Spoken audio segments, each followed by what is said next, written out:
What's going on, you guys? So, we got a pretty interesting episode of Yuki Holder, episode 9.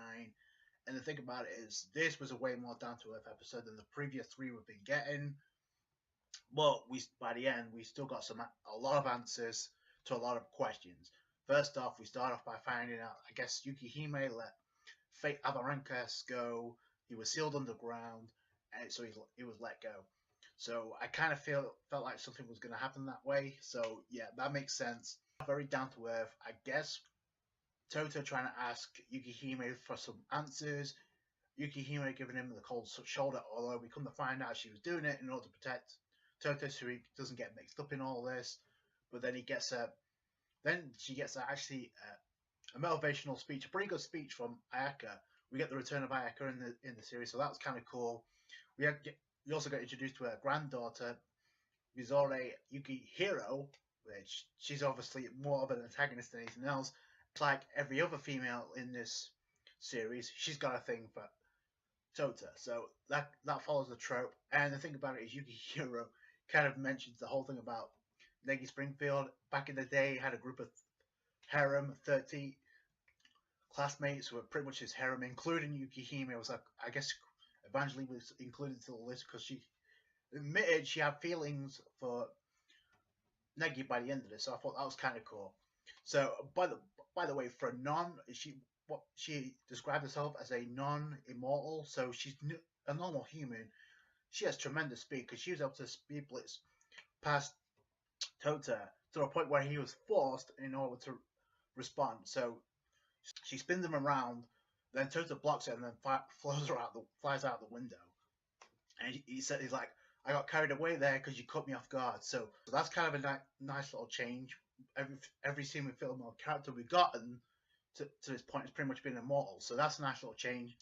That's the part where she actually falls for Tota because she's like, oh, I'm actually gonna protect everybody else from you. You're gonna be my groom. So Iku comes up with the idea of, oh, if you really want to get to Tota that way, because first off they start by a Shades of Shokeki no Soma food wars, because you have like, I guess Yukihiro was preparing a meal. It looked like really nice. They always do in anime, so preparing a meal. It was said she was filthy rich, so she got all the best food money can buy. But the thing about it is she actually made all that herself, and it was still good. So that's why everybody came in. Oh, she's a nice girl, so she's going to be tough competition for everybody else. So that's where Iku comes in and said, oh, if you really want to get to him that way, why don't you try washing his back at the hot springs? So that's where I guess the cat fight for washing Tota's back kicks in. And once again, Karin, the comic relief of the series so far, in my opinion, because she was the first one to wash Tota's back, and then the first to actually antagonize them all. Said, "Oh, Kiri-chan, you're actually in love with Tota now, aren't you?" So she kept on stirring the pot as the episode went along. Then we kind of got serious after that. We had a conversation between Ayaka and Yukihime, aka Evangeline. And the thing about it is it triggers a flashback to when back in the day with the original Negima cast. So that was kind of cool seeing them again. And she gives a motivational speech, and that actually encourages, I guess, Yukihime to tell Tota what's going on with Negi. And we want to know as fans as well. So that those who don't read the manga, you already know. But if you don't read the manga, like I don't, then we needed answers, which we got. And obviously it ended up with Yukihime being the one to actually wash Tota's back, saying, oh, I need to talk to you later on, so meet me outside. In a child form, I guess Evangeline form, if you want to call it that. She talked to Tota in her original form. And the thing about it is, two very important things to detail. Yukihime pretty much points out that, yes, Negi Springfield was there by holovision, but however, that wasn't the same Negi I fell in love with.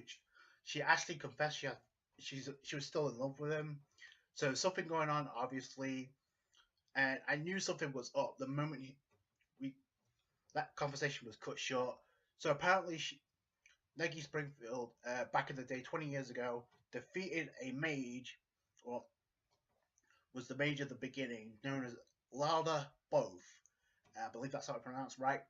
And the thing about it is, once she's defeated, she takes over the person who defeated her. So that's some broken shit. So she took over Negi Springfield's body, so that's where the conspiracy lies. So has he been taken over fully? Yukihime seems to think so. And that's where the rescue operation comes into effect.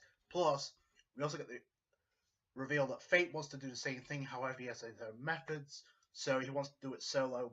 So I think there's going to be a resolution where they join up by the end of this. There's obviously going to be a reunion above the orbital elevator. It seems that that's where everything lies. And the thing about it now is how much strong is Tota going to have to fight Negi Springfield? And we also come to find out now that his parents were killed. Well, his parents, people that were looking after him, or so-called parents, were killed, but he was adopted before then because it turns out he was a clone of Tota. So we saw a clone in the UQ Holder special with Evangeline, where that primarily focuses on another clone in Yukihime's past. So where's the original? Was he killed? We also, speaking of which, we also got to find out that Iku was also involved in an accident. His original body is in a coma for 72 years. Technically speaking, he's 13 years old in his, I guess, robotic body that Yukihime provided him. So that was kind of cool, getting his backstory. So we kind of find that out. There's a resolution between Yukihiro and, I guess, Yuki, because obviously they're the non-human, they're the non-immortals of the group, but they still have feelings towards Tota. So they kind of like pledge their allegiance to not give him up for anybody. So that's kind of cool. But obviously now we know where we're heading. Tota's got the reveal he's a clone. Where's the original? And I guess we're gonna go up the orbital elevator pretty soon. And we've only a couple of episodes left. Finale. I can't wait to see what happens next. That's it from me. Thank you so much for watching. Like this review if you did appreciate that. Subscribe to the channel for more UQ Holder. I do them every week. Catch you guys later. Bye.